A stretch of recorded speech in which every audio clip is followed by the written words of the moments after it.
Social মিডিয়ায় অশ্লীল ছবি পোস্ট, হ্যাঁ এমনটাই অভিযোগ। কিন্তু কে পোস্ট করেছে অশ্লীল ছবি? স্ত্রীর অশ্লীল ছবি পোস্ট করেছেন স্বামী, অন্তত অভিযোগ এমনটাই। বিধাননগর সাইবার ক্রাইম থানায় ইতিমধ্যে অভিযোগ, আর জালে কি অভিযুক্ত এখনো পর্যন্ত এসেছে, আরো বিস্তারিত জানাতে পারবে অনুপ, রয়েছে আমার সঙ্গে। অনুপ, স্ত্রীর ছবি, অশ্লীল ছবি সোশ্যাল মিডিয়ায় স্বামী পোস্ট করলেন কেন, আর এখনো পর্যন্ত কি ব্যবস্থা নেওয়া গেছে?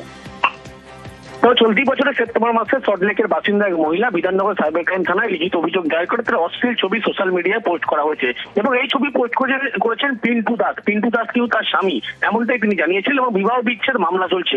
পুলিশ সূত্রে জানা গিয়েছে গত বছর তিনেক আগে তার পরিচিত বান্ধবীকে বিয়ে করে পিন্টু দাস। বিয়ের পরে অশ্লীল ছবি একটা মোবাইলে তুলে রাখেন তিনি। কিছুদিন ধরে স্ত্রীর সঙ্গে পিন্টু ঝামেলা চলছিল এবং স্ত্রীকে মারধর করার অভিযোগ ওঠে পিন্টুর বিরুদ্ধে।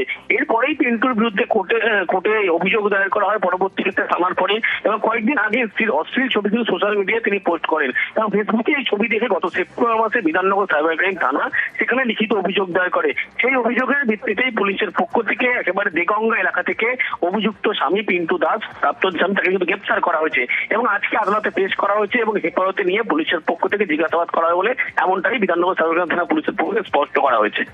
বেশ।